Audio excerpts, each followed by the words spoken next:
আসসালামু আলাইকুম সবাইকে। তো আজকে আমি পুঁই শাক রান্না করব।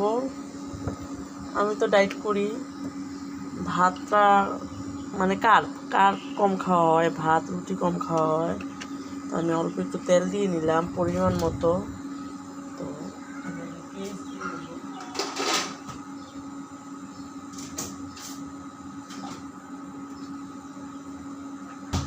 তেলটা গরম হইতেছে, আমি এখন একটু পেঁয়াজ দিয়ে নিলাম।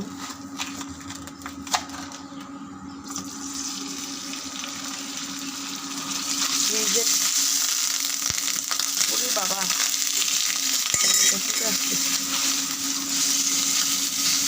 ফ্রিজে কাটা পেঁয়াজ ছিল, ওইটা থেকে বার করে একটু পেঁয়াজ দিয়ে নিলাম। আমি আজকে ডাল দিয়ে পুঁই শাকটা রান্না করব।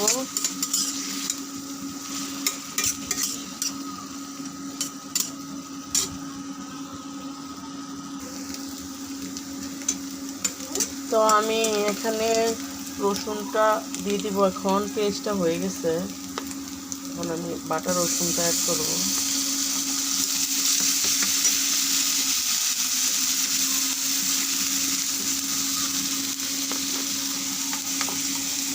আসলে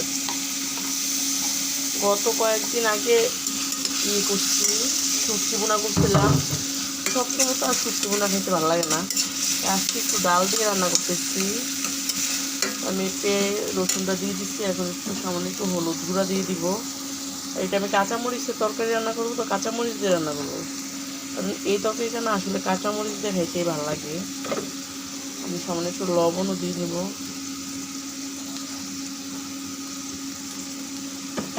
দিয়ে নিচ্ছি।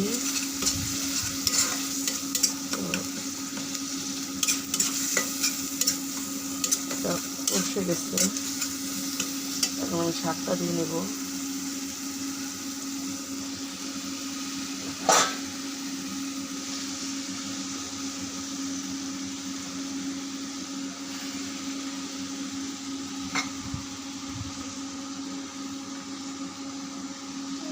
এই শাকটা না বোম্বাই মরিচ দিয়ে খাইতে বেশি মজা লাগে, আমার ঘরে নাই।